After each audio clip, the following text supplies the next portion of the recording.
But the actual plan to deceive Isaac is Rebekah's plan. She's the one who comes up with the whole thing.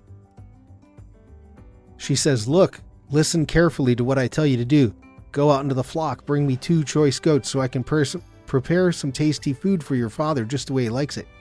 Then take it to your father to eat so that he may give you his blessing before he dies. Who's coming up with the plan? Not Jacob. It's Rebekah. In fact, Jacob's response is going to tell us that he's very uncomfortable with this plan. We're going to be taking a look at what the Bible says about Jacob. And then we have to look at how do we think about Jacob. And so often, when we hear the name Jacob, we think deceiver. And the question is, was Jacob a deceiver? So that's what we're going to take a look at today. Now, if you haven't done so already, I suggest that you see this was part 20, and this was an introduction to this section in John that we're in, John 1:47 to 51. And we talked about, in that introduction, Psalm 32:2. There's a midrash on that. We talked about fig trees, and then we talked a little bit about Jacob. Now, if you haven't seen this one, it would be helpful because it does lay a foundation for when we're going to go look deeper into Jacob today, and then look at this midrash on Psalm 32:2 and why it's being connected to Jacob. And the thing is, we're not going to rehash everything in that lesson. So if you didn't see that one and you're feeling a little bit lost today, make sure you go back and review that one, and that'll be very helpful. Okay, so I created as the background for the slides today. This is a painting. So the main painting is on this side right here. This is the main painting by William Blake. And then I just made a bit of a collage.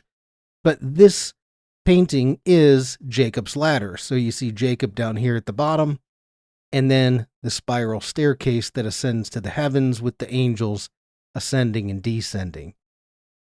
That's from Genesis, and it's also in John. So what I want to do today is start off with a quote from one of my favorite scholars. Now, Ken Bailey passed away a few years ago, I think about 10 years ago now. But Ken Bailey spent the majority of his life living in the East. And he has done tremendous work, or he did tremendous work on helping Westerners understand Eastern culture. And so one of the things that he says when talking about the Bible, he says, the Bible, even though it's written for us, it's for us. We can read the Bible to learn more or become more familiar with God's will, his plan of redemption. We engage the Bible with our being, so it's written for us, but it was not written to us. It was written to people in a particular time, in a particular setting, generally speaking, in the East. So that means that what we have to do is always go back to that original setting to see how they're communicating these ideas about Jesus and what it meant to them originally, because that's going to bring us closer to what they actually meant to convey. If we abstract it too much, we can end up with a message that's just not accurate. So we're in John 1:47 to 51, and we've been talking about how this entire conversation here between Jesus here and Nathaniel, and how the whole thing is structured around Jacob. So you have, behold, an Israelite indeed. Of course, Jacob is the one whose name is changed to Israel. We have this quote from Psalm 32:2. So that's Psalm 32:2. And of course, there's a midrash on Psalm 32:2 that I'll show you in a minute that connects that to Jacob. And then verse 51 down here, he says, you will see the heavens opened and the angels of God ascending and descending on the Son of Man. And that is directly from the Jacob story in Genesis. And so what we can see is this whole discussion is pulling Jacob into the story. So what we want to know is, what does that mean? What are they trying to convey to, what is John trying to convey to his original audience that helps them understand something about Jesus? Okay, and what was Jesus saying to Nathanael? What would Nathanael have understood Jesus saying?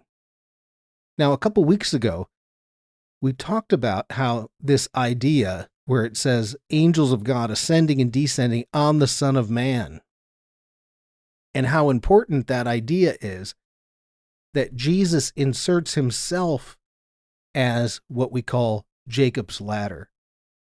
So I presented this idea that metaphorically we have two realms, heaven and earth, and this separation between the two, and that God wants to bring the rules of heaven down to earth. Your kingdom come, your will be done on earth as it is in heaven. So the idea of drawing down the kingdom of heaven into our world as we know it today. And so what we would want is that heaven and earth to have some kind of overlap between them.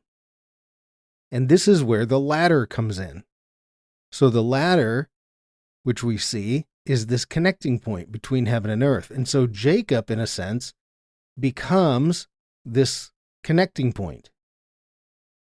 Or at least that's one way you can read the text. The temple in Jerusalem becomes a connecting point where heaven and earth meet. Jesus and the cross become a connecting point where heaven and earth meet. The church is supposed to be the connecting point where heaven and earth meet. That's where you go today. Where do the rules of heaven exist?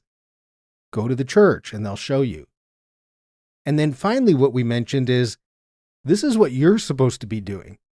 You, as a little Christ, a Christian, are supposed to be the one that stands in the gap, that draws down heaven to earth and expands the kingdom. So this was an important piece from a couple weeks ago. Now, we also looked at briefly this idea of a midrash. Now, midrash here on Psalm 32:2, and midrash is rabbinic interpretation. So they see something in Psalm 32:2, and they recognize there's something deeper happening than what we see on the surface. And the midrash, of course, is there to help you go deeper. So a parable is a type of midrash, a drash, to help you seek something out. So when we looked at this midrash, we noted that they start with Psalm 32:2.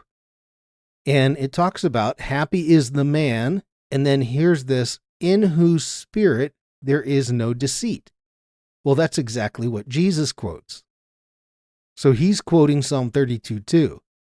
Then the rabbis come down here and they say, this. Now, this is the man who does not, or who the Lord doesn't hold guilty, and in whose spirit there's no deceit. This you find to be so in the case of Jacob. And then you go down to the bottom here, and we have, and behold, the angels of God ascending and descending on it, and that could be him as well. But we see that we're starting with Psalm 32:2, in whose spirit there is no deceit. That's what Jesus quotes. Then Jesus, or John, finishes with this verse down here about the angels of God ascending and descending. So it's very likely that you start with Jesus and Nathanael. They know these traditions around the text. And then John is going to communicate that because his audience would understand these traditions about the text. Now, We talked about this last time, that one of the main sticking points is right here at the beginning. So why are they connecting somebody in whose spirit there is no deceit to Jacob? Because again, we tend to think of Jacob as a deceiver. And then it says, here it is written, Jacob was a perfect man. Okay? Now, we're going to talk about that today. Because what does the Bible say about Jacob? Okay? So this is what we're going to do. We're going to figure out what's going on with Jacob, and then how can we assume that Jesus is applying this to Nathaniel. Okay. So the Jacob story covers a lot of ground. It's Genesis 25. I'm going to go 25 to 32. But of course, Jacob is alive all the way through the Joseph story as well. And one of the things, the unfortunate part within Christianity is we don't spend a lot of time in the Old Testament. And so we tend to be slightly familiar with these stories, but not intimately familiar. So what I would encourage you to do is every year be reading through the Torah. Be familiar with the details of these stories. Notice the things that jump out at you.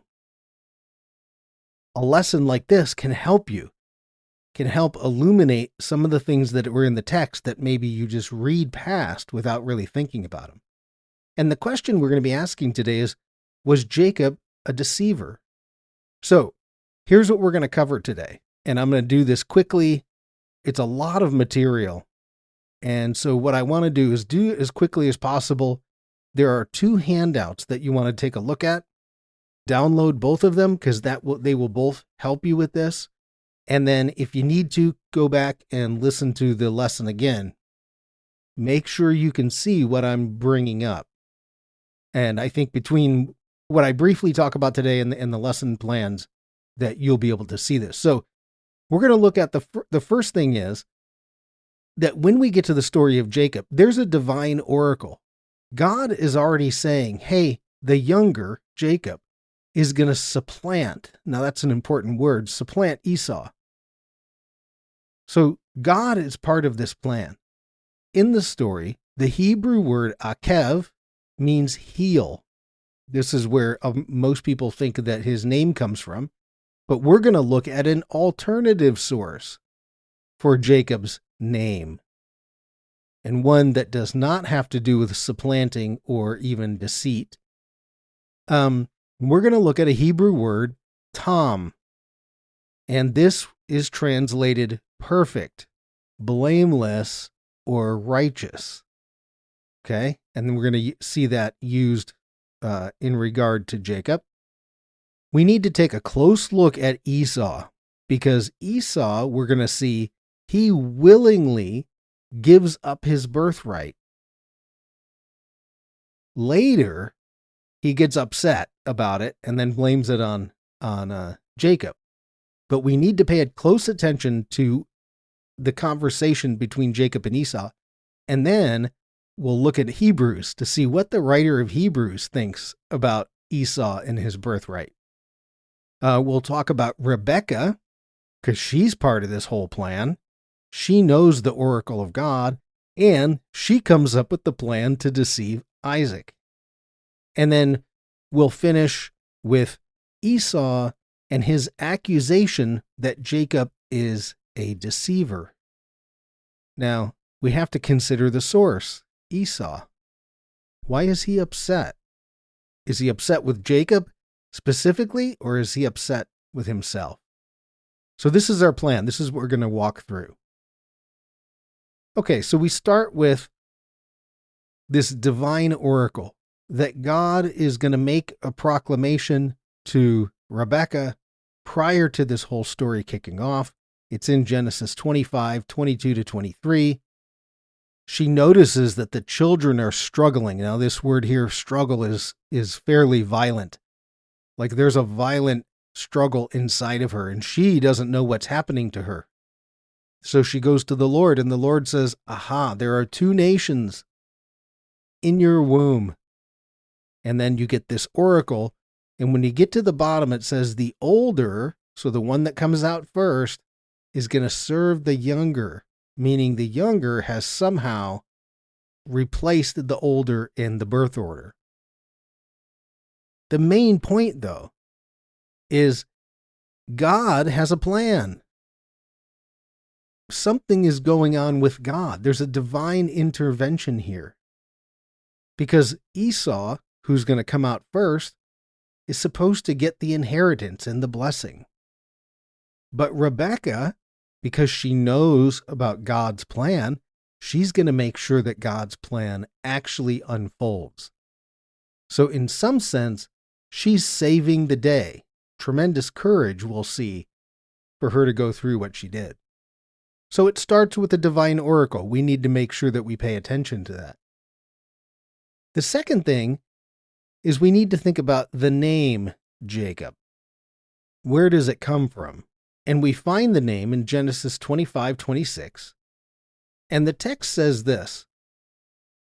It says, when his brother, that's Jacob, came out with his hand clutching Esau's heel, and in Hebrew, heel is akev, and they named him Jacob. And then most people think that the name Jacob has something to do with heel, because they sound exactly alike.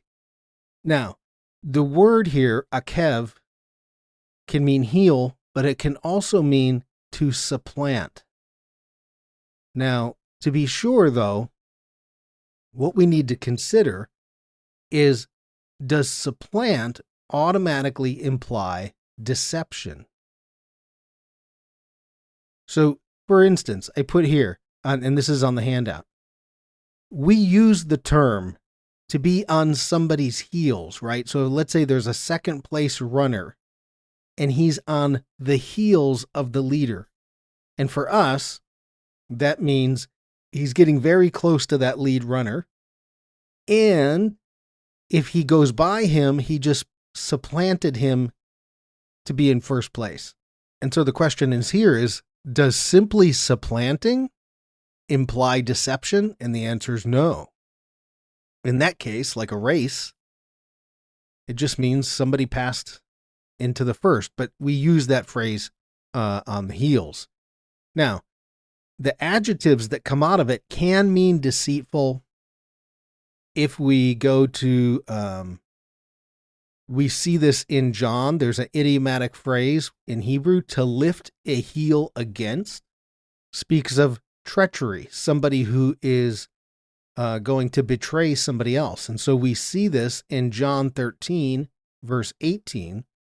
Jesus at the Last Supper, he quotes Psalm 41:9, which says right here, he who ate my bread has, and here's the phrase, lifted up his heel against me. And that phrase means betrayal. So there we see that the image of heel can mean betrayer, deceitful, something like that. Now, the question is, though, does everybody agree that Jacob, the name, means deceiver? And the answer, of course, is no. Not everybody agrees. And we're going to look at the Jewish Publication Society, their commentary on Genesis, which does not agree with where the name Jacob comes from. So this right here, this is from, it's called the JPS, Jewish Publication Society. It's their commentary on Genesis. So it goes verse by verse through Genesis. And Nahum Sarna, who's the author, he says, he talks about how most people believe that Jacob's name is connected to the meaning of heel. It sounds like it, but he says, no, it's not connected. He says, look, in reality, the Hebrew Yaakov stems from a Semitic root, which would be Yaakov, to protect, not Akev, which is heel. Now, he goes on to say this, that the name Jacob, it is abbreviated from a fuller form with a divine name. So, for instance, Yaakov El, and that means may God or may El protect.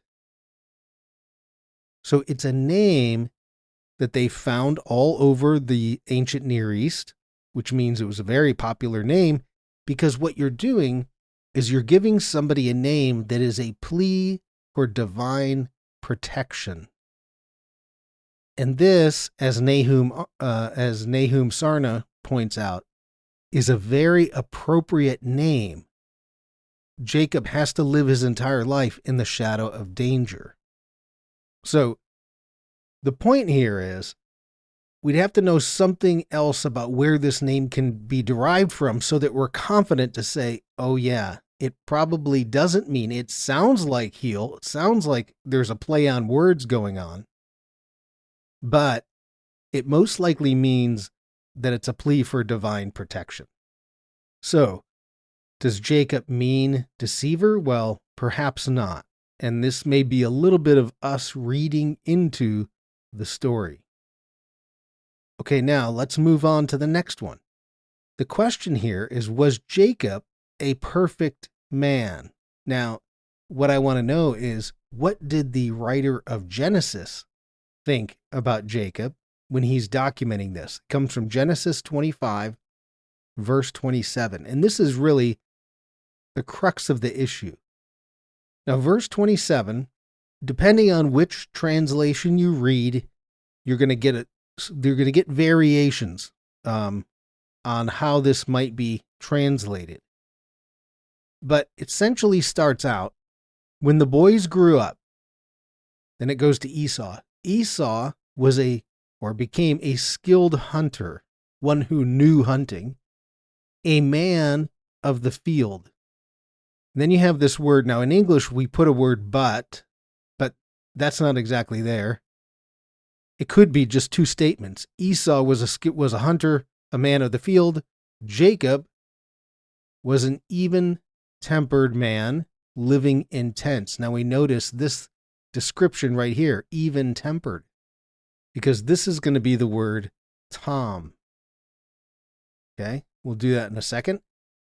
So if I put up a second translation here, same verse, this is going to be trimmed down a little bit. When the boys grew up, Esau was a skilled hunter, a man of the field. Statement 1. Statement 2. Jacob was perfect. And that word is Tom. Jacob was a perfect man living in tents. Now, let's deal with this word right here. Hebrew word Tom. So the verse literally reads, Jacob was a perfect man. But that's not how we think about him. Okay, the underlying Hebrew here, the word is for perfect. The word is Tom. Here's the Hebrew word, Tom. You can look that up. It comes from the verb tamam, which means to be complete. So it's the idea of integrity, righteousness, blamelessness. So we find this in, for instance, Genesis, when it talks about Noah being righteous, or in Abraham being righteous, or in Exodus, the Passover lamb being perfect. In Numbers, the sin offering is perfect. Deuteronomy 18, you shall be blameless. And then in one of the Psalms, Psalm 15, it translates integrity. So here's the thing. This Hebrew word Tom, it shows up in the Old Testament. Okay, so here's in the Old Testament, the Hebrew Bible, it shows up 11 times. 10 times it is translated perfect, righteous, blameless. And only one time, right here, only one time when it comes to Jacob, our translators say something like this: mild, content, even-tempered. And the question is, do we absolutely have to do that? Do we have to change this word that we translate one way over here to mean something different when it comes to Jacob? And maybe if we trust the inspired text, maybe that writer of Genesis knew something more about Jacob than we assume. So the writer of Genesis tells us that Jacob was a perfect man. He was righteous. Now we'd have to figure out dwelling in tents. What does that have to do with anything? Maybe because Esau was a hunter. So perhaps there's something about hunting that is being looked down upon. So we need to go look into the text to see, well, what actually happens? Because when we pay close attention to it, it might be different than you think. So the first thing we notice is that Esau is actually going to give up his birthright, and there's a very little deception actually happening. So this is Genesis 25, 30 to 34. So when we slow down and we look at the conversation closely, we see what happens. So Esau comes in. He says to Jacob here, "Let me have some of that red stew. I'm famished." Jacob replies, "First, sell me your birthright." Just says it right out in the open. Esau now thinks about it. He pauses to consider this. He says, well, I am about to die. So what good is the birthright to me? So did he steal the birthright? Did he deceive him from the birthright? I mean, Esau actually thought about it for a second. Now, perhaps he was cunning, right? He took advantage of the situation. But don't forget, this is also God's plan. Okay? But now Jacob's going to take it further. Jacob says, okay, swear an oath. So he did. So not only is Esau considering it here, he then takes it one step further and swears an oath and sold his birthright to Jacob. Now, I don't know about you, but that doesn't sound like deception to me. It was right out in the plain. Again, maybe cunning, maybe taking advantage of the situation. But then look at what the writer of Genesis is telling us. Esau despised his birthright.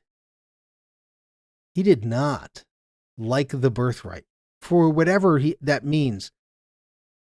But the writer of Genesis is including that so you know something about Esau. Now, I want to look for something else in the text. Is there anything that confirms this?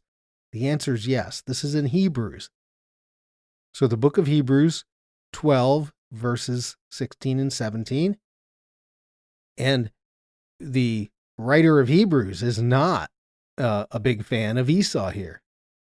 It says, "And see to it that no one becomes," and now this is going to be nice, "immoral or godless person like Esau, who sold his own birthright for a single meal." No mention of deception. And then verse 17, "For you know that later, he wanted to inherit the blessing, but he was rejected. For he found no opportunity for repentance, although he sought the blessing with tears." So the writer of Hebrews doesn't have a very high view of Esau and his actions. Now, we get closer to the actual event where, yes, Jacob does, in fact, deceive his father, and then he is paid back for that deception. It's measure for measure. But the actual plan to deceive Isaac is Rebekah's plan. She's the one who comes up with the whole thing. So Genesis 27, 8 to 10. Now remember too, she also knows what God said. Okay. So it's Genesis 27, 8 to 10. And she hears Isaac saying to Esau, "Go get me some food and I will give you the blessing." Now, first of all, if Isaac is going to give the blessing, to Esau, what's his problem? Doesn't he know that the birthright was sold? So Isaac is acting deceptively. Now, verse 8, she says, look, listen carefully to what I tell you to do. Go out into the flock, bring me 2 choice goats so I can prepare some tasty food for your father just the way he likes it. Then take it to your father to eat, so that he may give you his blessing before he dies. Who's coming up with the plan? Not Jacob. It's Rebekah. In fact, Jacob's response is going to tell us that he's very uncomfortable with this plan. He says, hey, Mom, Jacob said to Rebekah, his mother, but my brother Esau is a hairy man while I have smooth skin. What if my father touches me? I would appear to be tricking him. And if I appear to be tricking him, would bring down a curse on myself rather than a blessing. So Jacob is well aware that if he deceives, he's going to receive a curse. So again, Rebekah steps in, what any mother who knows God's plan would do. My son, let the curse fall on me. Just go do what I say.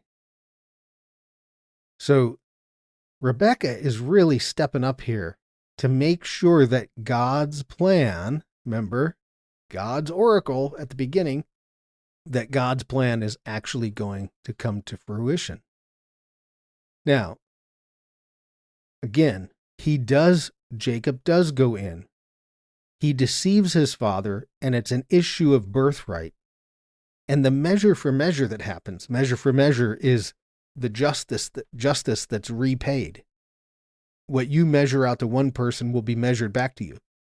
So when Jacob gets to Laban and he wants to marry Rachel, he gets deceived. And the deception is because of an issue with birthright. And he ends up being tricked into marrying Leah. And when he asks Laban, hey, I thought our agreement was for Rebekah, he says, yeah, but we have a custom here where the oldest has to get married first.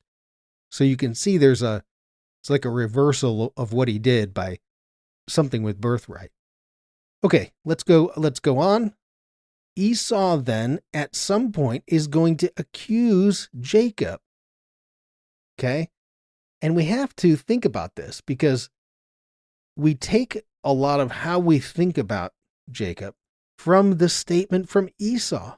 But Esau's the one who sold his birth. He despised his birthright. And notice what he's doing here. This is Genesis 27, 35 to 36. He's playing with the name Jacob. Esau says, isn't he rightly named Jacob? Now, because he's going to associate the name Jacob with the word Akev, which is heel, and then the other words that come with that, deception, instead of the Yakev, which would be protection. Okay? So he says, isn't he rightly named? This is the second time he has, and then this I think is the NIV, he has taken advantage of me. He took my birthright, and now he's taken my blessing. Well, did he really take his birthright? No, we just read that. Esau sold his birthright. And again, Isaac should know this, and Isaac should not be looking to give a blessing to Esau. Now, if we put the verse here, I think that maybe the NIV smooths it out a little bit, but what it says is, was he then named Yaakov, that he might supplant Yekbi, which is a variant of the Akev, that he might supplant me these 2 times. So this is that play on words that's going on with Jacob's name, and largely why we believe, or why we tend to think that he's a deceiver. Finally then, and I hope you can see that when we slow down and we read the text and we look very closely at what's going on, that there's much more to the story than simply Jacob deceived his brother. Now, what we find is that ultimately, in the end, Jacob is protected by angels. Okay? So it's Genesis 32, verse 1. And as Jacob is returning to the land, he's going to have to confront Esau. It says, Jacob also went on his way, and the angels of God met him. So Jacob is being protected by angels. And that's why, if you think of his name not as being related to heal, Akev, and rather the Yod, so Yaakov, which is a plea for protection, then it makes sense that Jacob is protected by angels. And by the way, he can see these angels as well. And what's interesting about this is this phrase right here, angels of God, only shows up 2 times in the Hebrew Bible, in the Old Testament. And both of them have to do with Jacob.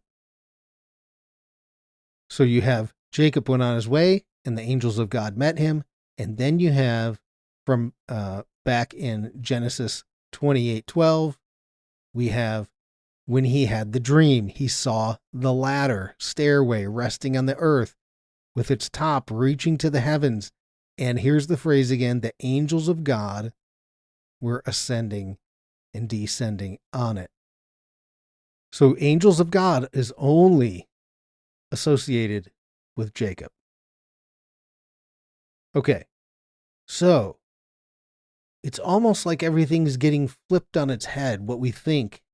And even the writer of Hebrews is not happy with Esau selling his birthright and no mention of deception.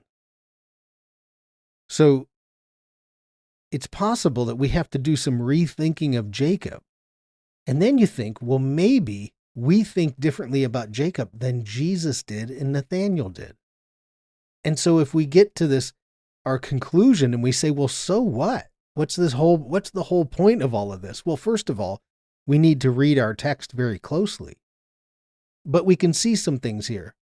First off, the writer of Genesis, without a doubt, describes Jacob as perfect. Now, what are we going to do with that? Because if that's what the text says, what we don't want to do is do a translation that minimizes that.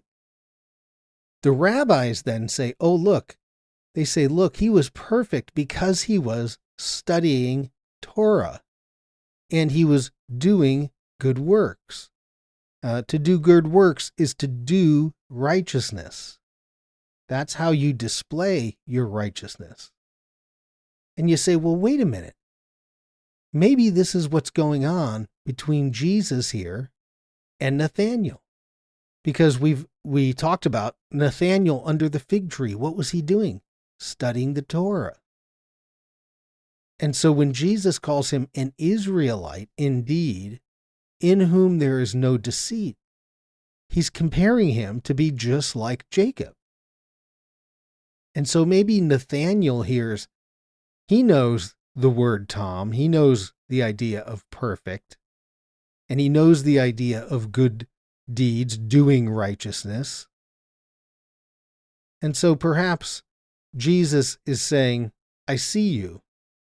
I see you studying Torah. I see you doing good works. And he connects that with Jacob, which would be a compliment, of course. But I think the bigger thing, the more important message here, is that Jesus, who is the Son of Man, right? That's where the ladder, he's going to become that ladder.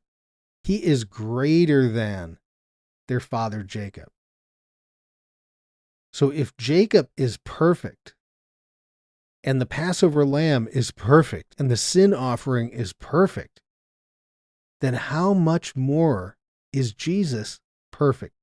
Because Jesus is greater than Jacob.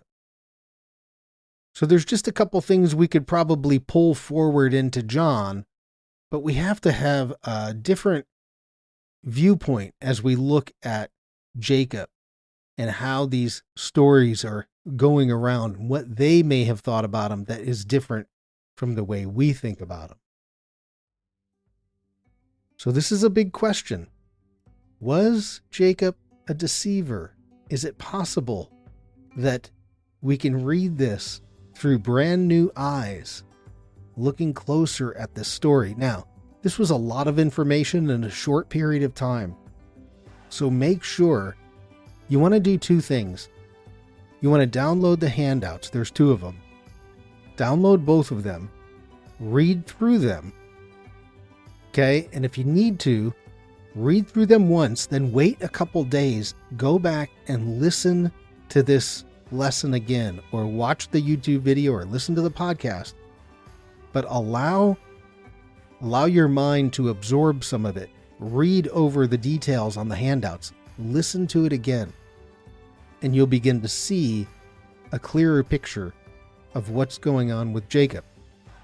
And then, God willing, I think you'll be able to see, even in John, how Jesus is interacting using the story of Jacob with Nathanael.